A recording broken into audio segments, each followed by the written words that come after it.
الله رب العالمین په خپل صفاتي نومونو کې ډېر کمال ښودی دی.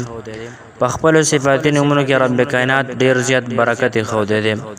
نن مې درله د یا ودود یو تقطر ترین وظیفه او عمل راوړی دی. ستاسو څومره مرادونه دي، څومره مقاصد دي، څومره حاجات او ضرورت دي، په دې وظیفه کې به رب کائنات ستاسو لپاره هغه کوي او ستاسو ټول ضرورت ارمانونه به الله تعالی پوره کوي. دا یو ډېر خاص عمل دی، د یوې میاشتې عمل دی، د یوې میاشتې چله ده، لیکن دا به په طاقه ورځو کې کوي. مطلب دا دی چې په درېیمه ورځ باندې، په پنځمه باندې، په اووم باندې، په نهمه باندې، په دغه طریقه باندې به دا وظیفه کوي.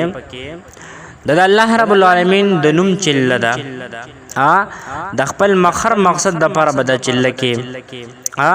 بعضې کسان چلې وباسي په خوړونو کې، په مقبرو کې، په حاضرو کې، لیکن هغه خطرناکې چلې هغه انسان ځای ته رسۍ تباه کوي.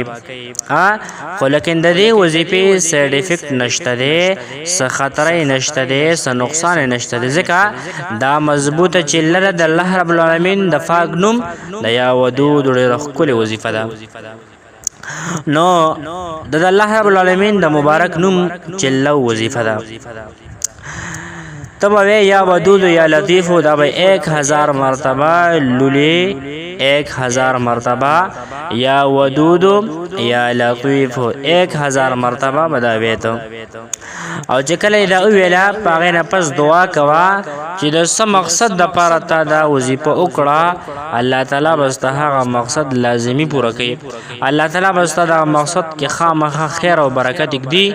نو څومره محترم مسلمانان رونه دي، خویندې دي، او د هغوی ضرورت دي، حاجات دي، مقاصد دي، الله دې د هغوی مقاصد او ضرورت او حاجات د خپل در نه پوره کړي. نو دا وظیفه ډېره پاورفل وظیفه ده. محترمو څومره مسلمانان زمونږ دا چینل نه دی سبسکرایب کړی، په اول ځل باندې دا ویډیو ګوري، هغوی په خدمت کې عاجزانه سوال دی زمونږ دا چینل سره سبسکرایب کړئ. الله مو خوشحاله او آباد ساته. جزاکم الله خیرا.